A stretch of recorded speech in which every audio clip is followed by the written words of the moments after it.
दोस्तों, हम भारत के एक ऐसे शख्सियत के जीवन के अनसुने तथ्यों के बारे में बात करने जा रहे हैं जो एक महान कवि तथा राष्ट्र प्रेमी थे, जिनका कथन था कि भारत केवल भूमि का टुकड़ा नहीं है बल्कि यह एक जीता जागता राष्ट्र पुरुष है।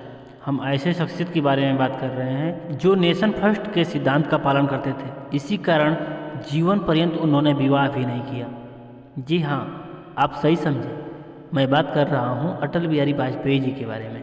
तो आइए बिना देरी किए उनसे संबंधित 60 महत्वपूर्ण अनसुने तथ्यों के बारे में जानते हैं। अटल बिहारी वाजपेयी का जन्म 24 दिसंबर 1924 को ग्वालियर में हुआ था। उनकी माता का नाम कृष्णा देवी और पिता का नाम कृष्ण बिहारी वाजपेयी था। अटल जी की 3 बहनें और 3 भाई थे। कक्षा 5 में एक वाद विवाद प्रतियोगिता में अपने तथ्य रट कर गए थे, पर बीच में ही भूल गए और लोग कहने लगे रट कर आया है, रट कर आया है। तभी से उन्होंने संकल्प लिया कि अब कभी रट कर नहीं बोलूँगा। अटल जी ने ग्वालियर की पढ़ाई सिंधिया घराने से मिली छात्रवृत्ति से पूरी की और कानपुर में अपने पिताजी के साथ ट्यूशन पढ़ाकर अपना खर्च निकाला करते थे। उनकी शिक्षा सरस्वती शिशु मंदिर ग्वालियर, विक्टोरिया कॉलेज ग्वालियर और डीएवी डिग्री कॉलेज कानपुर से हुई। अटल जी पहली बार गोरखपुर अपने बड़े भाई की शादी में सबल्ला बनकर आए थे और पहली बार यहीं पर उनकी मुलाकात जनसंघ के आधार स्तंभ नानाजी देशमुख से हुई थी। उन्होंने बताया था कि मैं भी गोरखपुर से हूँ। अटल जी 1939 में आरएसएस से जुड़ गए। 1942 में गांधी जी द्वारा चलाए गए अंग्रेजों भारत छोड़ो आंदोलन में किशोर होते हुए भी उन्होंने हिस्सा लिया था और आगरा जेल के बच्चा बैरक में 24 दिनों तक बंद रहे। अटल जी कानपुर के डीएवी डिग्री कॉलेज से ला कर रहे थे। अवकाश प्राप्त करने के बाद उनके पिताजी भी उसी कॉलेज में लॉ की पढ़ाई करने आ गए। हालांकि अटल जी ने लॉ की पढ़ाई पूरी नहीं की। उन्होंने राजनीति शास्त्र से एमए किया। वाजपेयी जी एक लॉ स्टूडेंट थे। उन्होंने विभाजन दंगा के कारण अपनी पढ़ाई छोड़ दिया था। 1948 में अटल जी ने बतौर पत्रकार वाराणसी में एक अखबार में काम किया। 1950 में वाजपेयी और आडवाणी जी दिल्ली में एक साथ एक कमरे में रहते थे और अटल जी अक्सर उन्हें खिचड़ी पकाकर खिलाते थे। 1951 में वे जनसंघ से जुड़ गए। 1957 में पहली बार बलरामपुर उत्तर प्रदेश से लोकसभा के लिए चुने गए।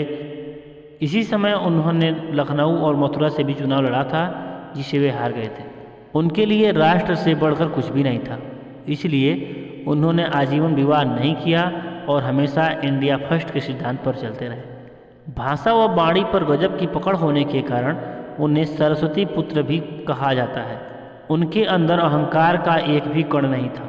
वे कहते थे, मेरे प्रभु, मुझे इतनी ऊंचाई कभी मत देना, गैरों को गले न लगा सकूं, ऐसी रुसवाई कभी मत देना। 1962 में अटल जी राज्यसभा के लिए चुने गए थे। पूर्व प्रधानमंत्री चंद्रशेखर उन्हें गुरुदेव का कर बुलाते थे। एक बार मनमोहन सिंह ने भी उन्हें राजनीति का भीष्म पितामह कहा था। अटल बिहारी वाजपेयी सही मायनों में पहले गैर कांग्रेसी प्रधानमंत्री थे। 6 अलग अलग सीटों से चुनाव जीतने वाले वे एकमात्र सांसद थे। 1975 में इंदिरा गांधी जी द्वारा लगाए गए आपातकाल के दौरान उन्हें जेल में डाल दिया गया था। इमरजेंसी के दौरान अटल जी जब अन्य नेताओं के साथ जेल में बंद थे, तब अटल जी ही सबके लिए खाना बनाते थे।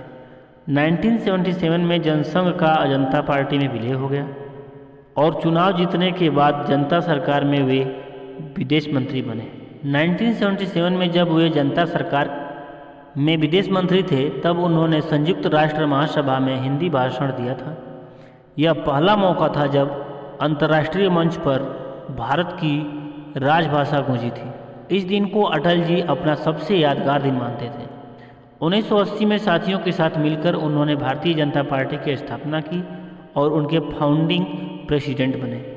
1984 में उन्होंने लोकसभा चुनाव लड़ा, जिसमें वे 2 लाख से अधिक वोटों से पराजित हुए। 1991 में लखनऊ से लोकसभा चुनाव में विजयी रहे। 1992 में पद्म विभूषण से सम्मानित हुए। भारत के पहले प्रधानमंत्री पंडित जवाहरलाल नेहरू ने भविष्यवाणी की थी कि अटल बिहारी वाजपेयी एक दिन भारत के प्रधानमंत्री बनेंगे, और ऐसा ही हुआ। 1996 में पहली बार सिर्फ 13 दिनों के लिए भारत के प्रधानमंत्री बने। 1998 में श्री अटल बिहारी वाजपेयी पुनः भारत के प्रधानमंत्री बने।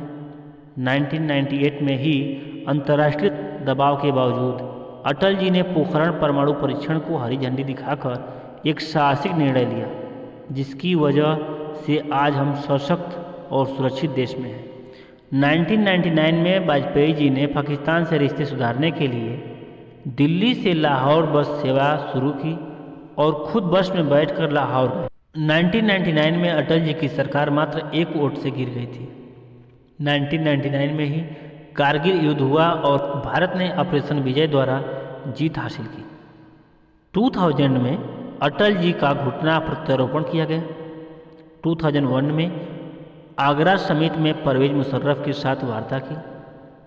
2002 में गोधरा कांड के बाद गुजरात के दंगों की आलोचना करते हुए कहा, राज्य सरकार को राजधर्म निभाना चाहिए। 2004 में लखनऊ से लोकसभा चुनाव जीता।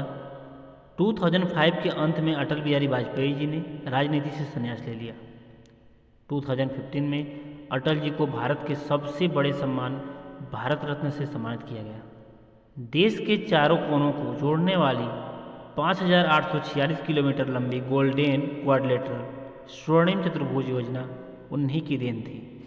देश के लाखों गांवों को सड़क मार्ग से जोड़ने वाली प्रधानमंत्री ग्रामीण सड़क योजना भी उन्हीं की देन थी। 2001 में शुरू किया गया सर्व शिक्षा अभियान भी अटल जी के अटल इरादों की वजह से क्रियान्वित हो पाया। अटल बिहारी वाजपेयी जी की वजह से ही मुस्लिम समाज का हज के लिए सऊदी अरब जाना सुगम हो पाया। मदरसों में धार्मिक शिक्षा के साथ साथ आधुनिक शिक्षा दिए जाने की शुरुआत भी अटल जी की ही देन है। वाजपेयी जी को रात में सोने से पहले दूध पीना बहुत पसंद था। अटल बिहारी वाजपेयी जी सत्ता के लिए किसी भी सीमा तक जाने वाले राजनेताओं में शामिल नहीं थे। यही कारण था कि एक बार उनकी सरकार सिर्फ एक वोट से गिर गई थी। नेहरू जी से वैचारिक सहमति न होते हुए भी वे सदा उनका सम्मान करते थे। दरअसल राजनीतिक मतभेद को आपसी मतभेद में नहीं बदलना चाहिए, ये अटल जी ने ही सिखाया। अटल जी कहा करते थे कि हम मित्र बदल सकते हैं, पड़ोसी नहीं। इसीलिए तमाम कटु अनुभवों के बाद भी वे पाकिस्तान से संबंध सुधारने का प्रयास करते रहे और इसीलिए उन्होंने दिल्ली लाहौर बस सेवा भी शुरू किया था। अटल जी का पसंदीदा रंग नीला था। अटल जी खाने में कढ़ी, खीर, खिचड़ी, मालपुआ, चाइनीज और मछली पसंद करते थे। साथ ही ग्वालियर का गजक भी उन्हें बहुत पसंद था। घूमने के लिए उन्हें मनाली, अल्मोड़ा और माउंट आबू पसंद था। वे भारत को सिर्फ भूमि का टुकड़ा नहीं मानते थे, बल्कि जीता जागता राष्ट्र पुरुष कहते थे। अटल जी ने आजीवन विवाह नहीं किया, लेकिन उन्होंने पुत्री के रूप में कॉलेज के समय से उनकी दोस्त रही राजकुमारी कौल की बेटी नमिता कौल भट्टाचार्य जी को गोद लिया। नमिता जी ने ही अटल जी को मुखाग्नि दी थी। अटल जी को कविताओं का बहुत शौक था। उनकी कविताएं थी दो अनुभूतियाँ, एक बरस बीत गया इत्यादि। एक लंबी बीमारी के बाद 16 अगस्त 2018 को 93 वर्ष की उम्र में दिल्ली के एम्स हॉस्पिटल में अटल जी का निधन हो गया।